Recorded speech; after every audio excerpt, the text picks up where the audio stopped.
আজকে আমি আপনাদের সাথে গাজর দিয়ে মটরশুঁটির পোলাও রেসিপি শেয়ার করব। আসসালামু আলাইকুম, রাফিজাস কিচেনে স্বাগতম। এই তো চলে আসলাম আপনাদের সাথে গাজর এবং মটরশুঁটি দিয়ে পোলাও রেসিপি। প্রথমে নিয়ে নিলাম গাজর, মটরশুঁটি, পোলাওয়ের চাউল আমি 2 কাপ পরিমাণে নিয়েছি। তারপর প্যান বসিয়ে দিলাম, দিয়ে সামান্য তেল দিয়ে দিলাম 4 থেকে 5 টেবিল চামচ, দিয়ে পেঁয়াজ কুচি দিয়ে দিলাম। পেঁয়াজ কুচিটা আমি ভাজা ভাজা করে নেব বেরেস্তার জন্য।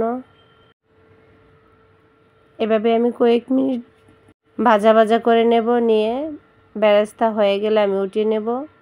তারপর দিয়ে দিলাম 4টা এলাচ, 3টা দারচিনি, দিয়ে 1 মিনিটের মতো রেখেছি। তারপর দিয়ে দিলাম গাজর কুচি দিয়ে নাড়াচাড়া করে নিচ্ছি কয়েক মিনিটের জন্য। আপনারা তেল বেশি দিতে চাইলে অ্যাড করতে পারেন। আমি আমার পরিমাণ মতো তেল নিয়েছি। তারপর দিয়ে দিলাম মটরশুঁটি আর গাজরটাকে আমি একটু তেলের মধ্যে ভাজা ভাজা করে নিচ্ছি। ভাজা ভাজা হয়ে গেলে 1 মিনিট পর আমি দিয়ে দিলাম স্বাদ মতো লবণ, দিয়ে আবার ভাজা ভাজা করে নিলাম। পোলাওয়ের মধ্যে গাজরটা দিলে অনেক টেস্টি হয়, আর গাজরটার যদি সময় করে একটু ভেজে নেওয়া যায় তেলের মধ্যে তাহলে ফ্লেভারটা আরও ভালো আসে।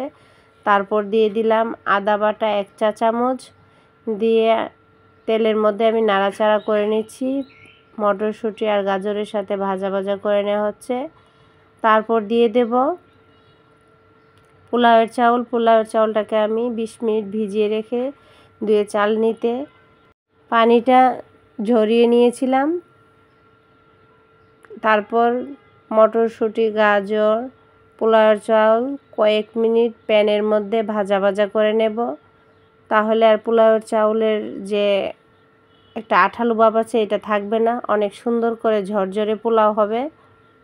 এভাবেই কয়েক মিনিট ভাজা ভাজা করে নেব সুগন্ধি পোলাওয়ের চাউল।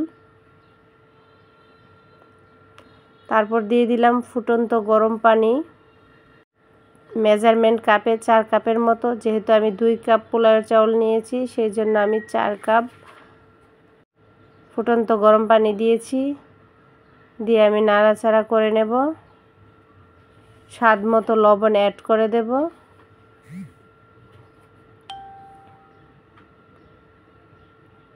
পোলাওটা ঝরঝরে করতে চাইলে অনেকটা সময় নিয়ে চাউলটাকে ভাজা করতে হয়।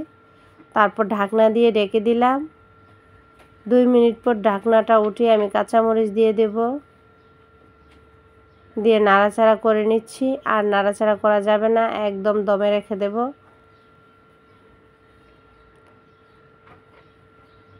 নাড়াচাড়া করে ঢাকনা দিয়ে ঢেকে দিলাম। 15 থেকে 20 মিনিট পর দম থেকে উঠিয়ে নিয়েছি। উঠে একদম নাড়াচাড়া করে নিচ্ছি যাতে ঝরঝরে হয়ে যায় পোলাও।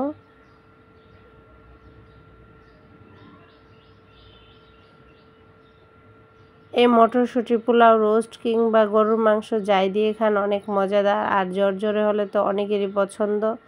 ঝরঝরে পোলাওটা কিন্তু সবাই করতে পারে না, আমিও পারতাম না, কিন্তু যখন মেজারমেন্ট কাপ দিয়ে সব কিছু মেপে মেপে করি তখন দেখা যায় কি পোলাওটা অনেক সুন্দর হয়।